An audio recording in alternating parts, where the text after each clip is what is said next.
Vitale, elle va devenir biométrique. Le Sénat, majorité de droite, a voté la semaine dernière, dans le cadre du projet de budget rectificatif pour 2022, 20 millions d'euros de crédit pour lancer la mise en place de cette nouvelle carte vitale. Clémence, alors dites-nous tout, à quoi ça sert ? Eh bien, l'objectif de ce gigantesque chantier, c'est de réduire la fraude fiscale qui atteint des milliards d'euros chaque année. Le montant est difficile à estimer, mais selon divers rapports, cette fraude coûterait entre 1,5 à 6 milliards d'euros par an à l'État. Le Sénat a donc voté une enveloppe de 20 millions d'euros pour la mise en place de cette carte vitale biométrique. Mais qu'est-ce que c'est une carte biométrique ? Eh bien, c'est comme les passeports ou la carte d'identité. La carte biométrique permet d'établir un lien infalsifiable entre la carte et son détenteur grâce à une puce électronique intégrant des données comme les empreintes digitales. L'objectif, c'est de permettre aux professionnels de santé de s'assurer que la carte n'est ni volée ni prêtée. Ça va coûter combien, dites-nous ? Un rapport de la Commission des affaires sociales datant de 2019 estime à 15 € le coût de production d'une carte vitale biométrique contre 4,40 € pour une carte classique, ce qui porterait à 900 € le coût total de son déploiement. Enfin, les professionnels de santé devront eux aussi s'équiper. Cela va coûter 60 millions d'euros. Sanctuaire a toujours été coincé au milieu de l'éternel conflit. Une guerre entre les anges et les démons.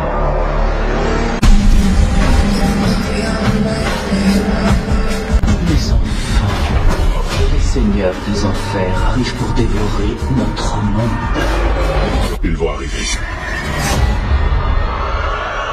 Résister à la tentation. Je ne suis pas venu pour sauver.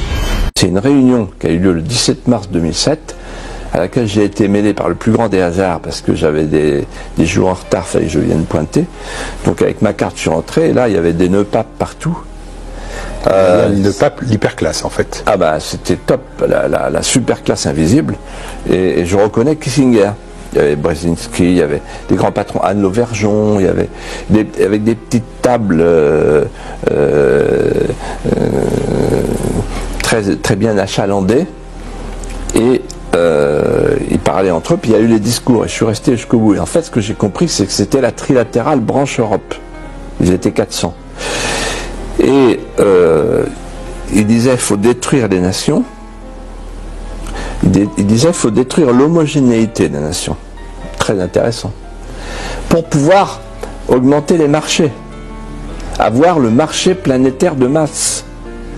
Et c'est eux qui ont inventé le mot gouvernance mondiale. Ils parlaient du réchauffement climatique.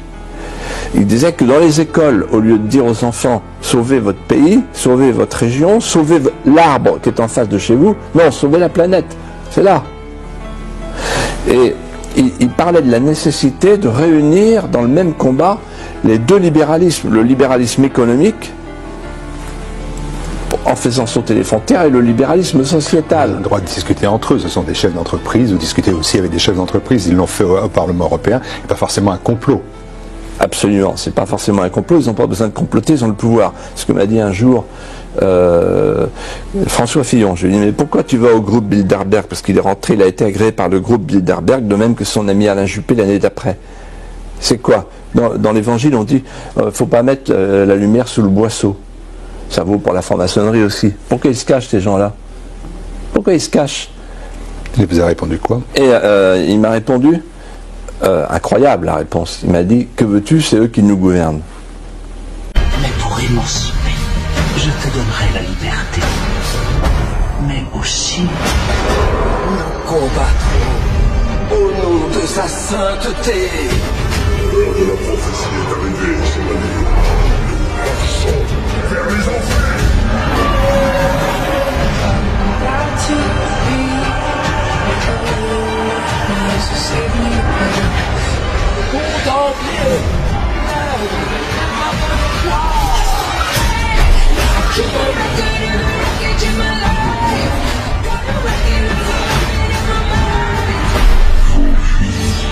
Et celle de toute l'humanité dépendent du choix que vous allez faire.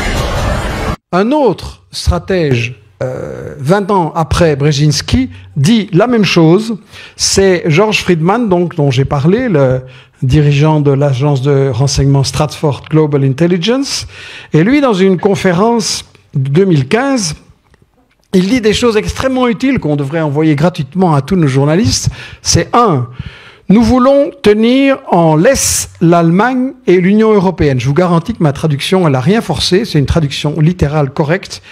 Nous devons tenir en laisse l'Allemagne et toute l'Union européenne.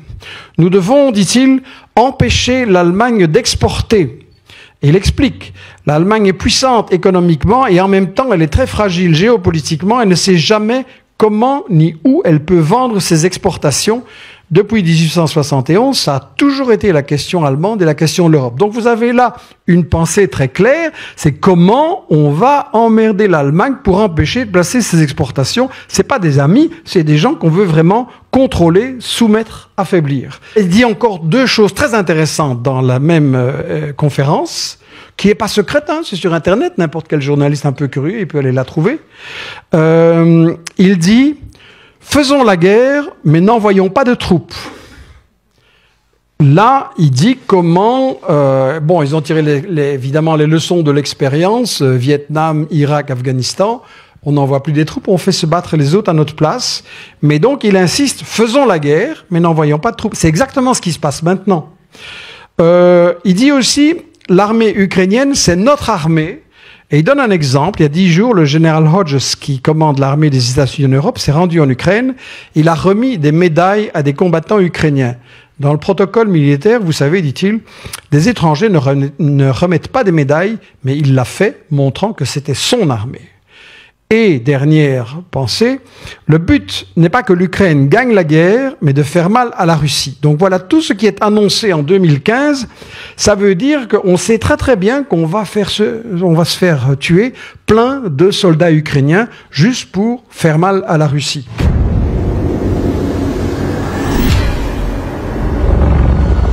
Je vous écris, car, bien qu'une grande menace s'éloigne de Sanctuaire, une nouvelle malédiction répand désormais sa corruption sur ces terres. Plus dangereuse, plus malfaisante que je n'aurais pu l'imaginer.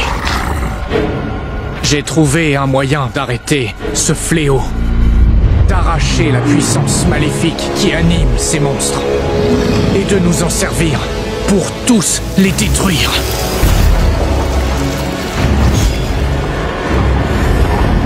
Mais je n'y arriverai pas seul. J'ai perdu mes alliés. Mes forces diminuent. Les malfaisants ne connaissent ni la clémence ni la pitié. J'ai besoin d'aide. J'ai besoin de vous.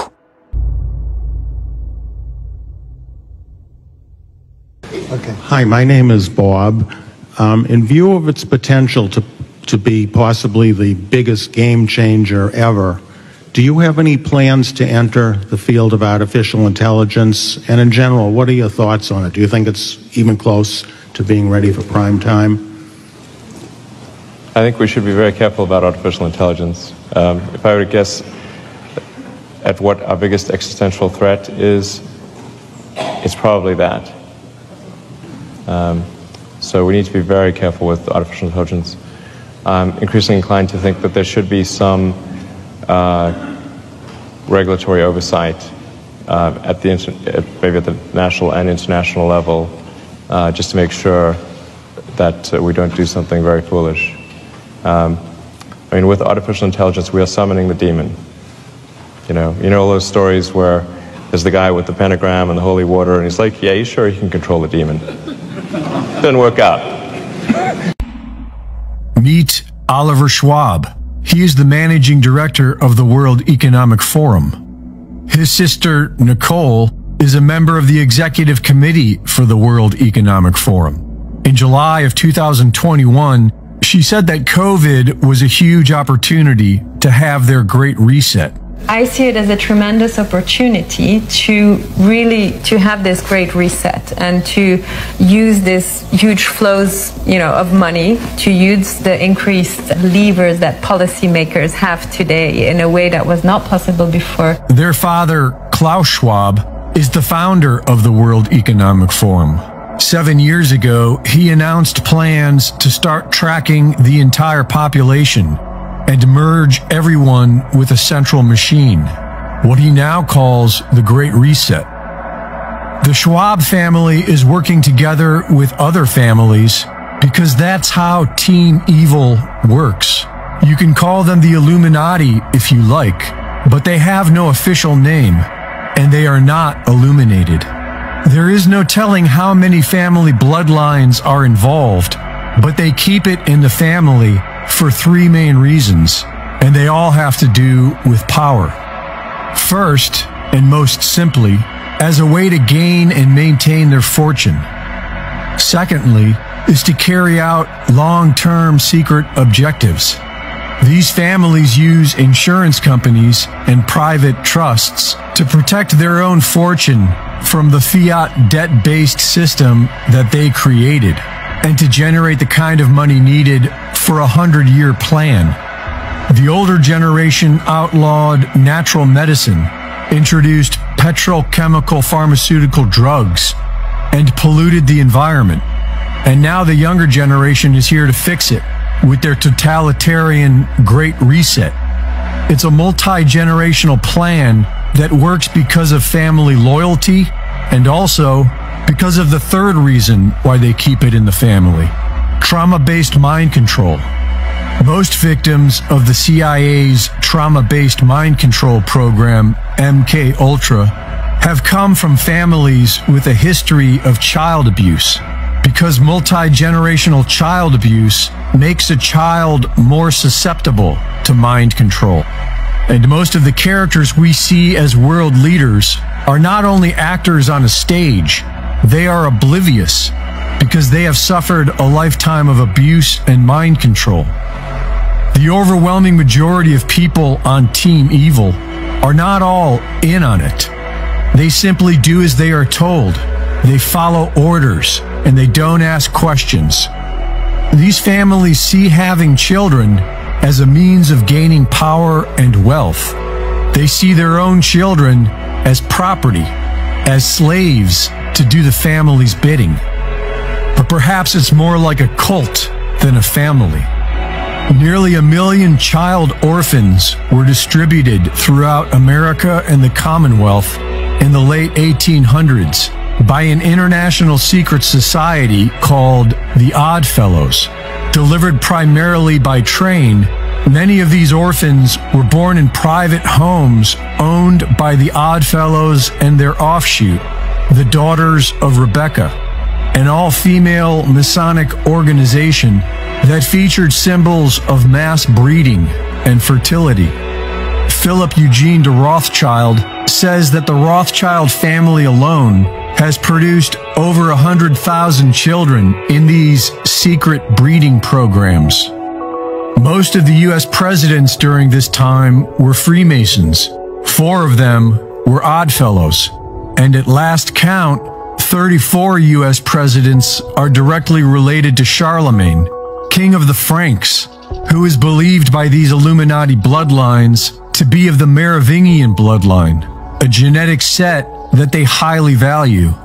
And Team Evil has always been obsessed with genetics. So it really isn't that strange to point out the similarities between Justin Trudeau and Fidel Castro, Angela Merkel and Adolf Hitler's mother, Barbara Bush and Aleister Crowley, or even Obama and Akhenaten. The only way these families and their abused mind control minions are able to control the rest of us is by dividing us. And if we the people could change that, then we could change everything. Reporting for InfoWars, this is Greg Reese. FBI agents raided the Manhattan headquarters of fashion mogul Peter Nygard after 10 women filed a lawsuit accusing him of rape, sexual abuse, and even sex trafficking. Now, those charges stretched from Manhattan to the Bahamas, where Nygaard is accused of hosting so-called pamper parties. This nearly 100-page criminal complaint is very detailed. It alleges that Nygaard enticed young, impressionable, and, quote, often impoverished children and women with cash payments and false promises to assault, rape, and sodomize them.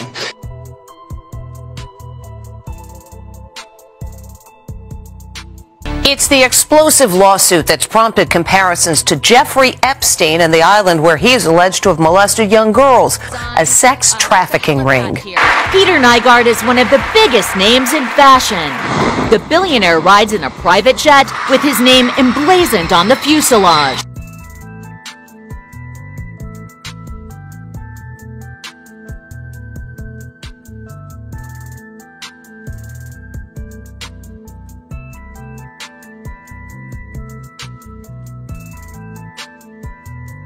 Flagship store is in Times Square, and he always seems to be surrounded by beautiful young women.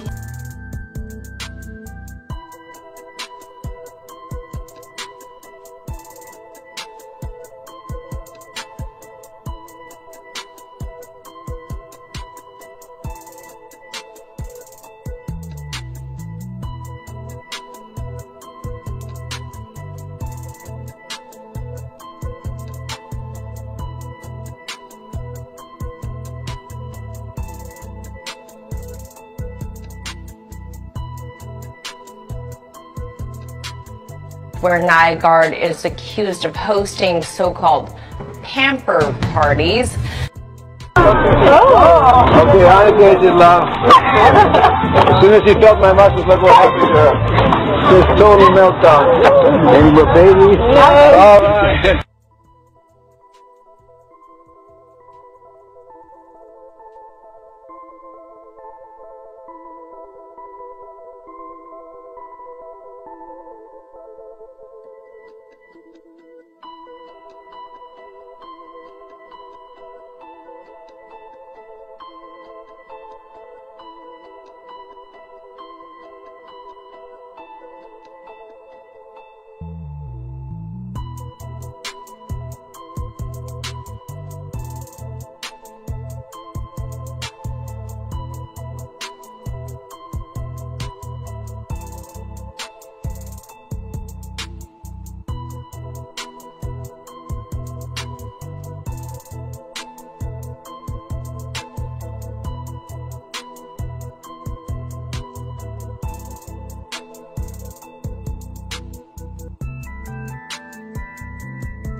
But in what appears to be a secret recording in a vehicle, Canadian fashion mogul Peter Nygaard could be seen and heard having conversations with two men purporting to be hitmen. Has a secret deal with me so I could build my stem cell clinic at Nygaard Quay.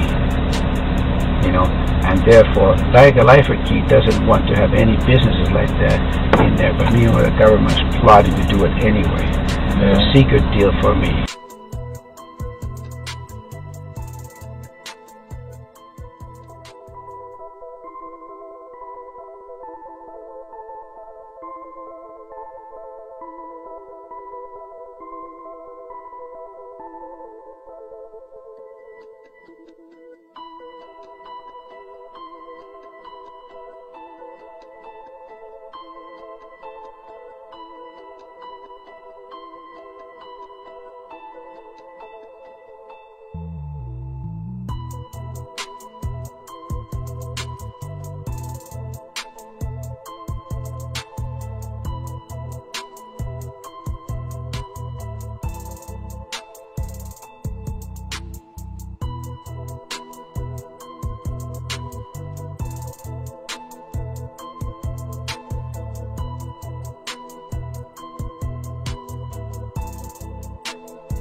estimated 2,500 children are kidnapped and murdered in this country every year.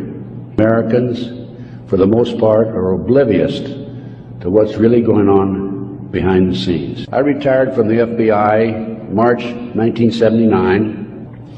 At that time, I was in charge of the FBI Los Angeles Division. I had more than 700 personnel under my command. And in that particular instance, they were taking children out of foster homes, orphanages, Boys Town. These are 2-, 3-, and 4-year-old children before they enter kindergarten. In addition, the children claimed that they were flown into the mountains where they were involved with adults in robes, black robes, chanting, candles. They talked about the brown babies who were cut up, actually sacrificed, and flying them to Washington, D.C. for sex orgies with prominent people, including congressmen, senators, and certain people in the White House. And the reason the congressmen and the senators vote for these stupid bills is because many of them have been set up and framed through sex and drugs.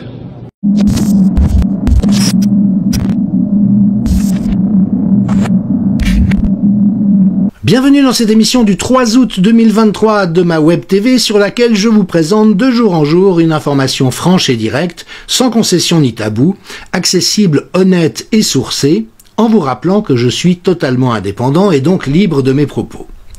Aujourd'hui, nous allons aborder la question des effets indésirables des fameuses injections géniques expérimentales présentées comme des vaccins anti-Covid. Rappelons-nous de ce qui nous a été dit. Tout d'abord, c'est que les effets indésirables étaient rarissimes et bénins, au pire une petite rougeur qui picote pendant quelques heures. Qu'il n'y avait aucun lien prouvé de toute manière entre les effets indésirables qui de toute manière n'existaient pas et les injections, et enfin que la balance bénéfice-risque était très favorable en faveur de l'injection. Maintenant, qu'en est-il réellement ? La première chose qu'il faut savoir, c'est que la pharmacovigilance, donc le système de récolte des données relatives aux effets indésirables, est extrêmement défaillante en matière vaccinale. Il y a une sous-déclaration massive qui est parfaitement connue et quantifiée dans la littérature scientifique parce qu'il s'agit de systèmes passifs, c'est-à-dire que c'est de la responsabilité des personnes injectées elles-mêmes ou de leurs médecins de signaler les éventuels effets indésirables à disposition. Il y a un très bon article qui a été fait par Patrick Provost, professeur au département de microbiologie, infectiologie et immunologie de la faculté de médecine de l'Université Laval de Québec, qui a été publié en français sur le blog de Laurent Mukieli sous le titre « La sous-déclaration des effets indésirables, angle mort de la politique vaccinale ». Hervé Seligman, un chercheur à l'Université Columbia de New York, a publié une étude. On estime en général que de 1 à 2% des effets indésirables sont signalés en matière de vaccins.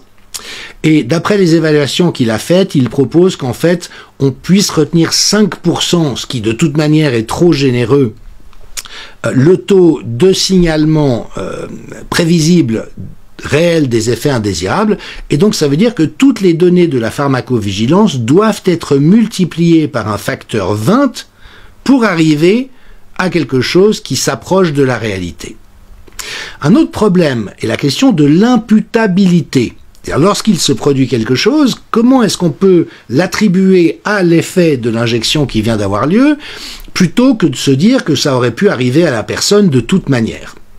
Il y a pour les médicaments un processus très fiable qu'on appelle challenge, déchallenge, rechallenge en utilisant les termes anglais. Ça veut dire quoi? Ça veut dire que si on donne une substance et qu'une personne développe des effets indésirables, on arrête de donner la substance et on voit si les effets disparaissent, puis on la redonne à des doses évidemment prudentes pour voir si les effets réapparaissent et le cas échéant, eh bien on a une preuve de causalité relativement certaine. Il existe toutefois des moyens de surmonter cet obstacle de l'imputabilité, parce que ça ne marche pas avec les vaccins. Une fois qu'on a injecté quelqu'un, on ne peut pas revenir en arrière. Et par exemple, la temporalité est importante.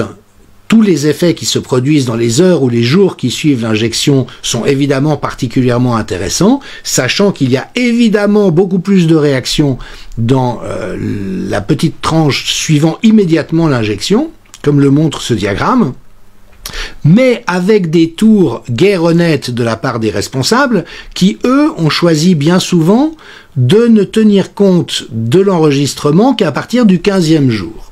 En disant, oui, mais cela prend 15 jours pour que l'organisme développe des anticorps, mais on sait que les événements indésirables, eux, n'attendent pas 15 jours, et ça permet d'éliminer tout un grand nombre de données des bases de données. Le professeur Peter McCullough, un des cardiologues les plus réputés au monde, vient de publier une étude dans le Lancet qui a été retirée en 24 heures, non pas parce qu'elle était mal faite, mais parce que les résultats embarrassaient, co-signée avec d'autres chercheurs éminents, dans laquelle il montrait que 74% des décès sur la base de plus de 250 rapports d'autopsie pouvaient être attribués de manière causale aux effets de l'injection génique expérimentale, ce qui donne un certain ordre de grandeur. Alors ce qu'il faut vraiment mesurer, c'est que nous faisons face à un nombre et à une gravité en termes d'effets indésirables sans précédent. Dans le dernier rapport de sécurité Pfizer, 4,9 millions d'effets indésirables ont été répertoriés, dont 1,3 million d'effets graves. Donc, comme le commente Christine Coton, il y a toujours des débiles pour dire que les victimes des vaccins Covid n'existent pas. Dans les rapports de l'Agence européenne des médicaments, 1,2 million de cas, juste pour Pfizer, dont 30% de cas graves. De nouveau, si on multiplie par 20, ça veut dire 35 millions d'Européens touchés, dont 10 millions avec des effets graves. La base de données de l'OMS a dépassé récemment les 5 millions d'effets répertoriés, dont 25 000 décès, fois 20, avec toute une liste d'effets dommageables enregistrés. Elle fait 6 pages dans la littérature de Pfizer. Et le VARS américain, même chose, 35 000 décès déclarés, fois 20, 700 000. Si on retient les 3/4 sur la base du rapport de Peter McCullough imputable directement, on est effectivement à 550 000 décès provoqués par le vaccin. Alors, vous voyez, on nous a dit, oui, mais c'est vrai qu'il y a plus d'effets indésirables que d'habitude, mais on a vacciné des milliards de personnes, donc ça ne veut rien dire. Mais les essais cliniques, habituellement, se font sur des échantillons de quelques milliers ou dizaines de milliers de personnes. Et dès qu'il y a quelques décès, on arrête. Parce que tuer des gens avec une intervention médicale, alors qu'ils seraient restés en vie s'ils ne l'avaient pas reçu, ça n'est pas acceptable dans le cadre d'une maladie aussi peu dangereuse pour l'immense majorité de la population que le Covid-19. Et donc, quelques millions d'effets secondaires graves et quelques centaines de milliers de décès sur des populations de plusieurs centaines de millions de personnes, ça nous met exactement dans les proportions problématiques des essais cliniques habituels. Un des meilleurs experts en assurance du Royaume-Uni, Josh Sterling, lui a évalué qu'il y a à peu près 600 000 décès par année imputables au vaccin aux États-Unis. Et il faut savoir que les assureurs aujourd'hui sont extrêmement inquiets de ce que eux observent, mais qui est encore caché par les autorités de santé. Et toujours cette manière détestable de la propagande de présenter les choses. Ici, une manchette de la Tribune de Genève qui annonçait qu'il y avait un certain nombre d'effets indésirables répertoriés en disant 62% non graves. Ah, quelle bonne nouvelle, 62%. Oui, mais ça veut dire que 38% étaient graves, ce qui est phénoménal comme proportion, mais on voit que les journalistes ont plus d'un tour dans leur sac pour être aussi malhonnêtes qu'ils ont pris l'habitude de l'être. Et donc voilà, tous les vrais connaisseurs ont signalé d'emblée qu'il y avait des éléments extrêmement graves qui apparaissaient. Peter Doshi, que j'ai souvent cité, rédacteur du British Medical Journal, qui disait « Il y a des signaux clairs d'un risque accru d'événements graves ». Il l'a dit très tôt. Retsev Levy, éminent professeur du Massachusetts Institute of Technology, spécialisé dans l'analyse de la sécurité des médicaments, lui avait appelé à la suspension immédiate des injections ARN messager en disant « Elles causent un niveau sans précédent de dommages, y compris chez les enfants ». Le CDC américain a fini par admettre, nous sommes au courant qu'il y a des maladies débilitantes, parfois irréversibles. Et malgré ça, la FDA a refusé de publier ses résultats, a refusé d'inscrire ces données dans les notices d'utilisation des vaccins que les médecins consultent avant de procéder aux injections. Les effets les plus graves, c'est évidemment les atteintes cardiaques. Vous vous souvenez comment à une époque on a raconté que le Covid lui-même provoquait des myocardites. C'était faux, c'était une autre fraude scientifique. Le Covid ne provoque pas de myocardite inhabituelle, alors que c'est le cas des injections. Les autorités le savaient dès le printemps 2021 et donc il est criminel de ne pas avoir suspendu ces produits. Une toute récente étude publiée à Bâle, terrible, a montré que une personne sur 35 qui a reçu le booster développerait une myocardite. 1 sur 35. C'est absolument phénoménal. Il faut savoir que le taux de survie pour les myocardites est de 80% après 1 an et de 50% après 5 ans. Et ce que ça veut dire en réalité, c'est que des millions et des millions de personnes sont en train de souffrir d'atteintes cardiaques irréversibles qui en tuera au moins la moitié dans une échéance de 5 ans. Et c'est juste épouvantable. Au moment où ces données sortent, les publications que devaient faire Pfizer et Moderna sur les myocardites ont été repoussées. Elles devaient être publiées à la fin 2022. On vient de nous annoncer que ça sera probablement en 2028. Un autre objet de préoccupation, ce sont les turbocancers. On voit apparaître des cancers fulgurants d'une manière totalement inhabituelle. Et malheureusement, le lien avec les injections semble être confirmé, ne serait-ce que par une superposition des campagnes de vaccination, la temporalité des campagnes de vaccination avec le développement de ces cancers foudroyants. On l'a vu, beaucoup d'atteintes sur le système reproductif des femmes en particulier. On se souvient comment Alain Fischer, responsable de la campagne vaccinale française, avait parlé de fake news. Maintenant, il dit oui, non, c'était vrai, mais c'est bénin, avec un mépris absolument dégueulasse, excusez mon français. Alors que, à nouveau, la FDA savait depuis février 2021 que les injections ARN traversaient le placenta, passaient dans le lait maternel et occasionnaient des effets indésirables chez les bébés allaités. On voit les fausses couches et la mortinatalité exploser. Une récente publication du Dr Beck à l'université de Lucerne a montré qu'il y a une corrélation directe avec 9 mois d'écart entre les injections géniques et l'augmentation dramatique des morts à la naissance ou pendant la grossesse. En Allemagne, le ministre de la Santé a finalement reconnu en disant « bon, c'est un cas sur 10 000, c'est beaucoup trop, mais heureusement, ça n'est qu'un cas sur 10 000 », c'est faux, c'est beaucoup plus que ça, et avec des atteintes extrêmement graves. En Allemagne, plusieurs centaines de plaignants ont engagé des procédures judiciaires contre Pfizer. Dans d'autres pays comme la France et la Suisse, on reste dans la légende du zéro mort des vaccins Covid, ce qui est absolument grotesque, mais aussi profondément irrespectueux et, à vrai dire, ignoble. Christine Coton conclut, non seulement on ne soigne pas les personnes victimes des effets indésirables des vaccins, mais en plus on leur dit qu'ils inventent, qu'ils sont fous, que cela n'existe pas. Pour les victimes, c'est pire que tout, ce qui leur arrive est dramatique. On voit par ailleurs des statistiques en provenance du Royaume-Uni que le taux de mortalité est beaucoup plus important chez les injectés que chez les non injectés, 26% de mortalité supplémentaire chez les injectés, et ce taux atteint 49% chez les moins de 50 ans. 49% de mortalité en plus chez les injectés. On voit donc une surmortalité bien plus forte que celle qui était en réalité très faible de 2020 apparaître dans tous les pays occidentaux. Les experts disent oui, on comprend pas très bien, non, on sait pas pourquoi, aucune information n'est prouvée, comme les Suisses qui sont particulièrement malhonnêtes, mais à l'instar de bien d'autres pays. Alors que les données et la science sont là, vous voyez, un nouvel article évalué par des pairs analyse la surmortalité en Allemagne et conclut les mois avec un nombre élevé d'injections géniques ont également eu un nombre élevé de décès en excès. C'est une tendance, c'est extraordinairement préoccupant.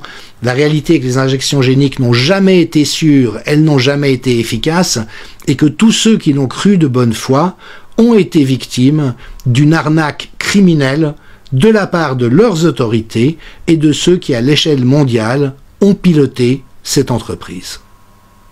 À demain.